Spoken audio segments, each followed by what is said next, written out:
Bapa berkati kami dari awal, pertengahan, dan akhirnya dengan baik. Dengan doa dan kemenangan Bapa, dalam nama Yesus kami berdoa. Amin. Nah, minggu lalu kita sudah belajar tentang apa? Sebelum kita masuk lebih jauh lagi, masih ingat tidak pembelajaran minggu lalu? Yang hari kemarin itu kita belajar tentang apa? Nah, tentang Undang-Undang Dasar. Tentang kedudukan apa? Pembukaan. Dengan hubungannya dengan proklamasi. Tadi malam belajar tidak? Oke. Kita lanjut ya, Ibu absen dulu. Naila, Hari Bu, Martina, hadir Bu. Ovian, Putri. Lanjut lagi. Hari ini tuh kita akan belajar tentang kedudukan dan fungsi Undang-Undang Dasar Republik Indonesia tahun 1945. Kita lanjut. Tujuan pembelajaran yang akan kita capai atau yang harus kalian capai setelah belajar hari ini itu, lihat sama-sama di situ. Melalui kegiatan pembelajaran ini dengan pendekatan saintifik menggunakan modul pembelajaran Discover Learning, diharapkan siswa dapat mendeskripsikan kedudukan dan fungsi Undang-Undang Dasar Negara Republik Indonesia tahun 1945 dengan baik. Akan membuka sebuah video pembelajaran.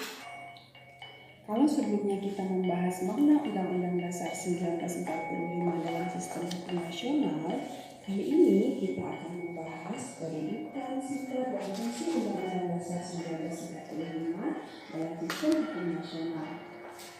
Hukum Dasar UUD 1945 merupakan sumber hukum tertinggi dari keseluruhan produk hukum di Indonesia setelah Pancasila.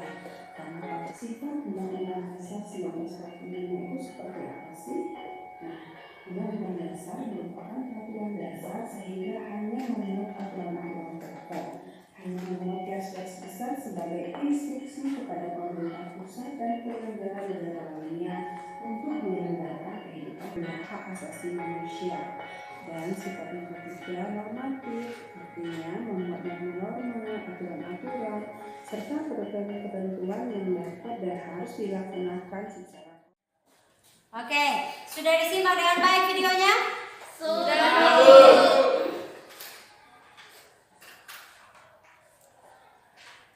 Sekarang Ibu kasih kalian kesempatan karena sudah lihat videonya sudah sampai selesai. Berarti sudah tahu. Daripada sudah kita lanjut lagi baru kalian lupa. Sekarang Ibu kasih kesempatan. Siapa yang ingin bertanya atau ingin memberikan tanggapan tentang video yang tadi kita sudah nonton bersama? Silakan angkat tangan. Oke, silakan Putri. Mengapa UUD 1945 memiliki kedudukan tertinggi? Mengapa Undang-Undang Dasar 1945 memiliki kedudukan tertinggi? Oke, ada lagi? Oke, silakan Ken.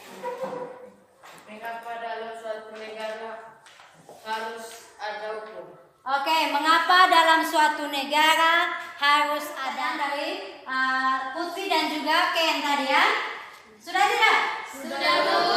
Sekarang Ibu kasih kalian kesempatan untuk duduk dalam kelompok. Ingat kelompok yang minggu lalu, jadi jangan ganti-ganti. Silakan duduk dalam kelompok untuk kerja. Ayo, mulai sudah? Oke. Oke, baik sudah ya. Sudah duduk dalam kelompok masing-masing? Sudah, Bu. Oke, tidak usah berteriak kan? Sekarang Ibu akan bagikan LKPD-nya.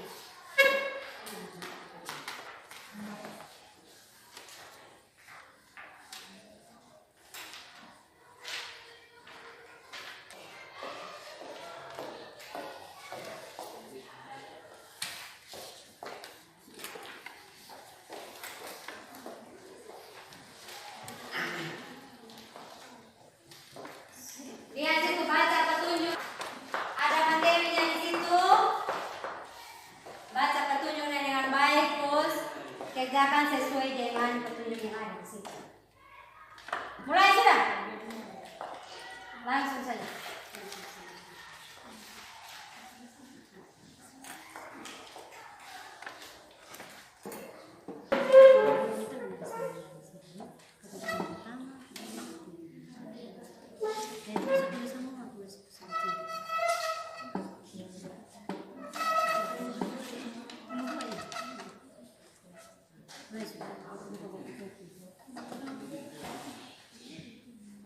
Mulai sudah? Ayo.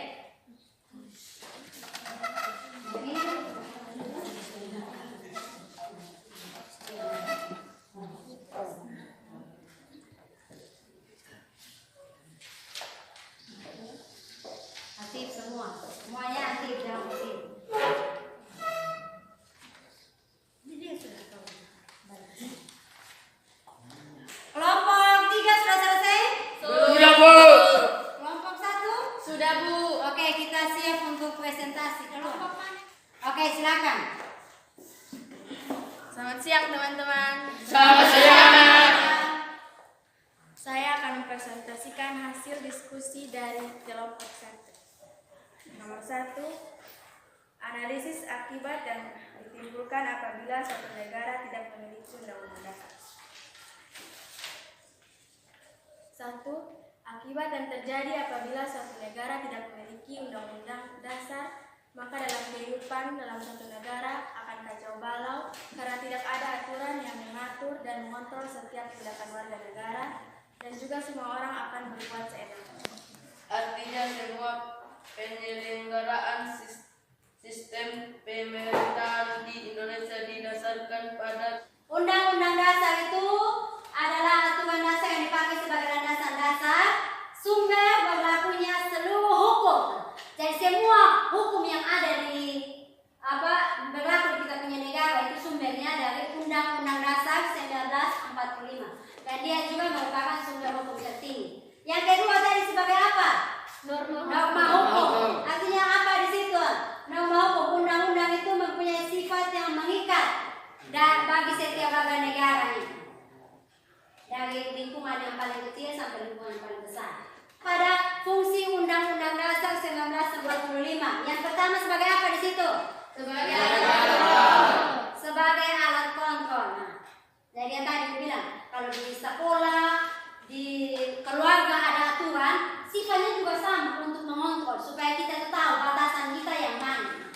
Terus yang kedua sebagai apa? Sebagai mengatur supaya tahu mana yang boleh kita buat, mana yang tidak boleh kita buat. Kalau saya buat ini akibatnya apa? Nah, di situ. Yang terakhir apa? Sebagai penentu.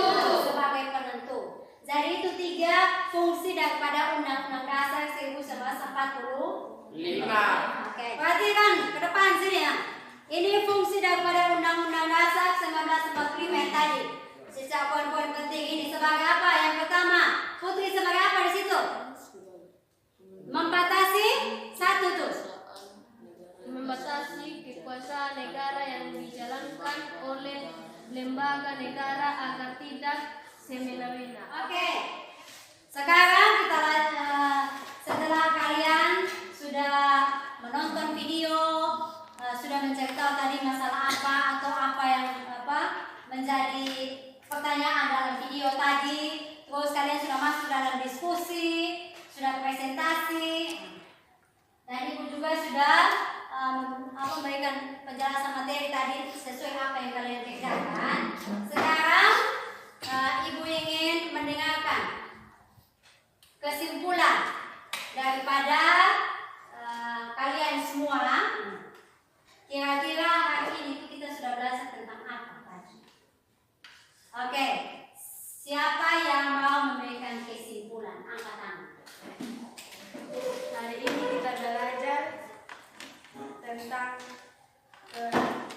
kedudukan Undang-Undang Dasar 1945 sebagai hukum dasar tertinggi dan sebagai norma hukum yang berlaku di negara kita. Oke, siapa lagi? Hari ini kita belajar tentang kedudukan dan sifat Undang-Undang Dasar 1945. Selain sebagai hukum dasar tertinggi Undang-Undang Dasar 1945 memiliki sifat yang tertulis dan tidak tertulis. Oke, baik. Pintar sekali. Sangat bagus ya. Oke, dari kesimpulan kalian semua, Ibu ingin menarik sebuah kesimpulan bahwa hari ini kita sudah baca tentang yang pertama, kedudukan Undang-Undang Dasar 1945. Yang pertama sebagai hukum dasar yang tertinggi, jangan lupa itu. Yang kedua sebagai sumber norma yang mengatur kita punya sikap tingkah laku perbuatan baik dari lembaga yang paling tertinggi sampai ke lembaga yang paling terkecil. Terus ada juga tentang sifat dan fungsi undang-undang dasar. Masuk pada fungsi daripada undang-undang dasar. Yang pertama tadi sebagai apa? Alat kontrol.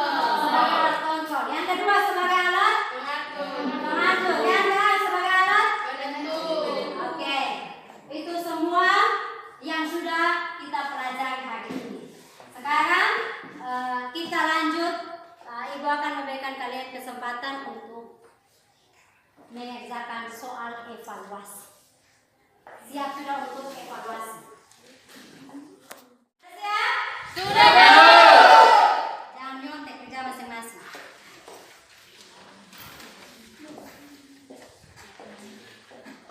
Tulis nama yang jelas, kelas, dan langsung kerjakan pada itu. Nah, ini.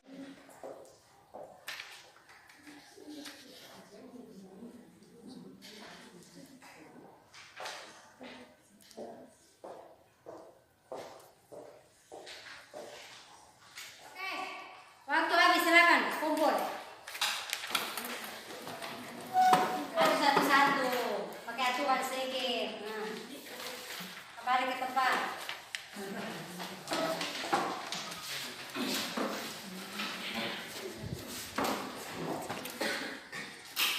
Oke, sebelum Ibu menutup pembelajaran, Ibu ingatkan untuk minggu depan itu kita sudah masuk pada materi tentang tata ukur dan pemenang ya, jadi persiapkan diri dengan baik. Oke, siapa yang tugas doa?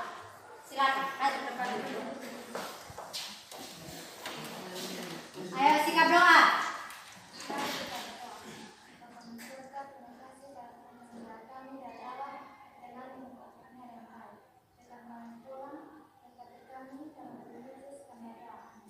Oke, terima kasih. Sampai ketemu minggu depan ya. Siap.